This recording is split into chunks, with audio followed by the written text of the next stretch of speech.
사랑하라. 제1편. 요한복음 13장 33절로 38절 말씀입니다. 소자들아, 내가 아직 잠시 너희와 함께 있겠노라.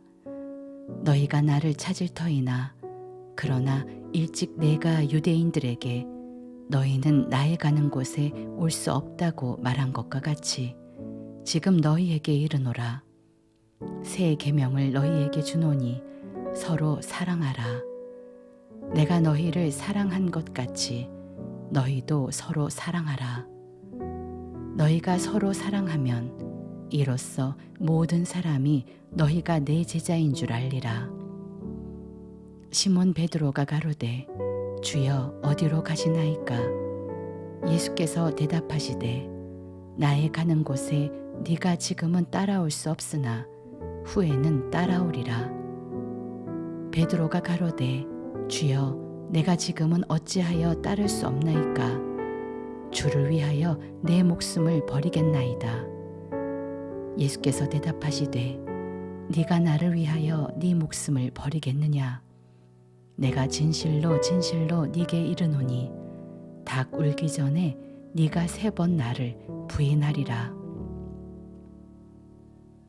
우리는 사랑하기를 원합니다. 누가 뭐라고 하기 이전에 우리는 사랑하기를 원합니다. 그렇게 배웠고 그렇게 가르치고 그렇게 살고자 합니다. 이런 마음을 읽었는지 세상의 모든 종교가 사랑이라는 기치를 내걸고 있습니다. 특히 기독교는 사랑의 종교로 잘 알려져 있습니다.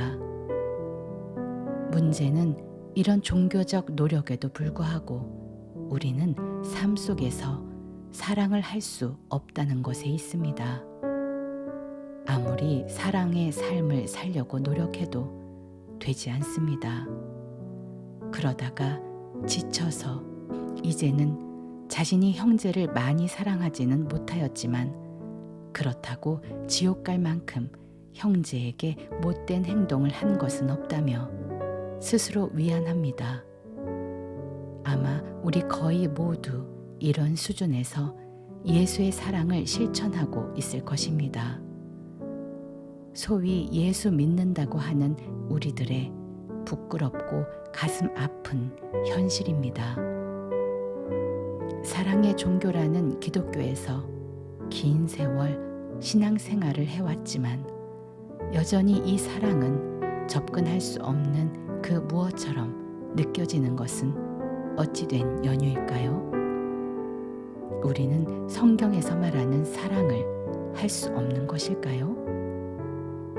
아닙니다. 우리는 사랑할 수 있습니다. 성경은 우리를 사랑하는 사람으로 만들어 사랑할 수 있게 합니다. 예수 믿는 우리가 사랑하지 못하는 이유는 그동안 성경을 잘못 읽었기 때문입니다. 이 글에서 하나님은 우리를 어떻게 사랑할 수 있는 사람으로 만드는지에 관해서 말씀을 드리고자 합니다. 함께 읽어나가면서 그동안 무엇이 문제였는지 살필 수 있기를 바랍니다. 아가페 사랑. 사랑이라고 번역되는 헬라어는 에로스, 스톨게, 필리아, 아가페입니다. 흔한 구별로는 에로스는 남녀 간의 육적인 사랑을, 스톨게란 부모가 자식에게 주는 사랑을, 필리아는 친구 사이의 사랑을 말합니다. 그리고 아가페는 신적 사랑을 말합니다. 아가페의 사랑은 앞의 3가지 사랑과는 또 다른 한 가지 사랑을 말하는 것이 아닙니다. 아가페 사랑은 하나님의 사랑인데 이것은 존재에게 임하는 사랑입니다. 에로스, 스톨게, 필리아는 우리가 이 세상에 태어날 때에 가지고 오는 사랑들입니다. 그러나 이런 사랑들이 옛사람에 의해서 지배되고 있으니 사랑이 사랑되지 못하고 거래 행위의 도구로 전락하게 됩니다. 이에 아가페 사랑이 오게 되면 앞에 세 가지 사랑은 전부 아가페 사랑화 됩니다. 이 세 가지 사랑이 옛사람의 지배를 받지 않고 아가페 사랑에 의해 지배되게 되니 모두 아가페 사랑입니다. 흔히 저급한 것으로 여기기 쉬운 남녀 간의 육정적인 에로스 사랑도 또한 아가페 사랑에 속하게 됩니다. 우리는 이러한 아가페 사랑에 대한 근본적인 인식이 부족합니다. 노력하면 할 수 있다고 생각합니다. 그래서 아가페 사랑하라는 예수님의 말씀에 어떻게 해서든지 사랑하려고 하지만 되는 것은 없었습니다. 우리는 이 아가페 사랑의 본질이 무엇인지, 어떻게 하면 자신이 이 사랑을 할 수 있는지를 전혀 모릅니다. 그래서 이렇게 저렇게 사랑해 보려고 하지만 그때마다 장사꾼 사랑을 할 수밖에 없는 근본적 한계를 노출하게 되는 것입니다. 아가페 사랑은 노력하고 짜낸다고 우리에게서 나올 수 있는 것이 아닙니다. 이 사랑은 오직 후천적으로 하나님으로부터 받아야 합니다. 하나님으로부터 받아야 한다는 것은 기도를 함으로써 받을 수 있는 무엇이 아니라 성경에 기록된 과정을 거쳐야 합니다. 예수님은 본문을 통하여 아가페 사랑이 어떤 과정을 통해 우리에게 오는지 명확히 말씀하고 계십니다. 이 과정을 명확히 이해해야 그 사랑을 받을 수 있을 것입니다. 우선 베드로가 생각하고 있던 사랑에 관하여 살펴보겠습니다. 베드로의 사랑. 요한복음 13장 37절 38절 말씀입니다. 베드로가 가로되 주여 내가 지금은 어찌하여 따를 수 없나이까? 주를 위하여 내 목숨을 버리겠나이다. 예수께서 대답하시되 네가 나를 위하여 네 목숨을 버리겠느냐? 내가 진실로 진실로 네게 이르노니 닭 울기 전에 네가 3번 나를 부인하리라. 베드로는 자신의 목숨을 바쳐 예수를 따를 준비가 되어 있습니다. 무슨 명령인들 못 따르겠습니까? 예수님이 죽으라면 정말 죽을 수 있는 그였습니다. 이런 그에게 예수님이 지금은 사랑할 수 없다고 말씀하시니 섭섭했을 것은 당연합니다. 그러거나 말거나 예수님은 이렇게 말씀하십니다. 네가 말하는 그 사랑이 얼마나 허망한 것인 줄 아느냐? 목숨을 버리겠다는 네가 오늘 닭 울기 전에 3번 나를 부인하고 도망할 것이다. 과연 베드로는 예수가 힘없이 잡히는 것을 보고 저주하며 도망갔습니다. 베드로는 자신이 알지 못하는 일을 말했습니다. 자신에게 사랑할 수 있는 능력이 있다고 생각을 했던 것입니다. 그러나 예수님의 말씀대로 닭이 울 때 그는 자신이 사랑할 수 없는 존재라는 것을 볼 수 있었습니다. 그리고는 심히 통곡했습니다. 앞으로 보겠지만 예수님은 베드로의 이런 깨달음의 바탕 위에 역사하실 수 있습니다. 우리도 초기의 베드로와 마찬가지로 자신이 사랑할 수 있는 존재라고 생각합니다. 자신이 사랑을 안 해서 문제이지 마음만 먹으면 사랑할 수 있다고 생각하고 있습니다. 잘 안 될 때면 각 교회에서 운영하는 3박 4일짜리 프로그램에 참석하여 은혜를 받고 돌아옵니다. 그래, 열심히 한번 사랑해 보아야지. 하지만 하루 이틀 또는 한 달이 채 못 가서 그 약발이 떨어집니다. 다시 다른 프로그램에 참석하기도 하고 기도원이나 부흥회 찾아가 설교와 찬양을 듣고 은혜를 재충전합니다. 이렇게 해서 얘 그 사랑해야지 하는 마음을 갖게 됩니다. 이것도 별 수 없이 얼마 안가 다시 시들해집니다. 그러나 우리는 하면 된다는 신념의 마력 때문인지 벌써 몇십 년째 이렇게 되지도 않는 노력을 하고 있습니다. 사랑할 수 없는 사람이 사랑을 하려니 그것이 사랑이기보다 일이고 노동입니다.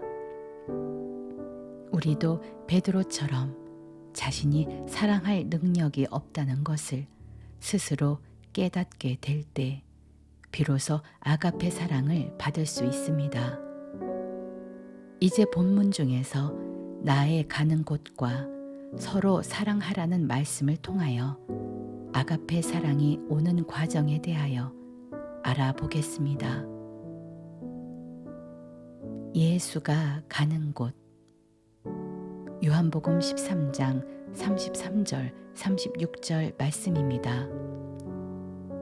소자들아, 내가 아직 잠시 너희와 함께 있겠노라. 너희가 나를 찾을 터이나 그러나 일찍 내가 유대인들에게 너희는 나의 가는 곳에 올 수 없다고 말한 것과 같이 지금 너희에게 이르노라. 시몬 베드로가 가로되 주여 어디로 가시나이까? 예수께서 대답하시되 나의 가는 곳에 네가 지금은 따라올 수 없으나 후에는 따라오리라.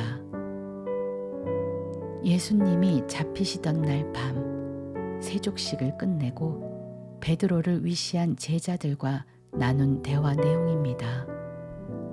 예수님이 말씀하십니다. 내가 잠시 너희와 함께 있을 것이나 전에 유대인들에게 말한 바와 같이 너희도 내가 가는 곳에 올 수가 없다. 새 계명을 주니 서로 사랑하라. 서로 사랑하면 사람들이 너희가 내 제자인 줄 알 것이다. 이에 베드로가 말합니다. 주여 어디로 가십니까? 예수님은 이렇게 말씀하십니다. 내가 가는 곳에 지금은 따라올 수 없으나 나중에는 따라올 수 있을 것이다. 예수님이 전에 유대인들에게 한 말씀이란 이것입니다. 요한복음 7장 33절로 36절 말씀입니다. 예수께서 이르시되 내가 너희와 함께 조금 더 있다가 나를 보내신 이에게로 돌아가겠노라. 너희가 나를 찾아도 만나지 못할 터이요 나 있는 곳에 오지도 못하리라 하신대. 이에 유대인들이 서로 묻되 이 사람이 어디로 가기에 우리가 저를 만나지 못하리요? 헬라인 중에 흩어져 사는 자들에게로 가서 헬라인을 가르칠 터인가? 나를 찾아도 만나지 못할 터이요 나 있는 곳에 오지도 못하리라 한 이 말이 무슨 말이냐 하니라. 여기서 물론 예수님이 말씀하신 나 있는 곳은 유대인들이 생각하고 있는 것처럼 어떤 물리적인 장소가 아닙니다. 하나님의 나라를 뜻합니다. 지금 제자들에게도 동일한 내용으로 말씀을 하시는데 그것은 너희는 지금은 하나님 나라에 올 수가 없다고 하시는 말씀입니다. 베드로도 지금 예수님이 가시는 곳을 물리적인 장소로 알고 있었고 그래서 어디로 가시느냐고 물었습니다. 예수님은 이 육신적인 질문에 진리의 답을 하십니다. 지금은 따라올 수 없으나 나중에는 따라올 수 있다고. 예수님의 말씀을 살펴보겠습니다. 우선 예수님이 가시는 곳에 베드로는 지금은 따라올 수 없다고 말씀하십니다. 왜 베드로가 따라갈 수 없었을까요? 예수가 죽을 때에 함께 죽으면 예수가 가는 곳에 따라간 것 아닐까요? 순교할 준비가 된 제자들입니다. 그러나 아닙니다.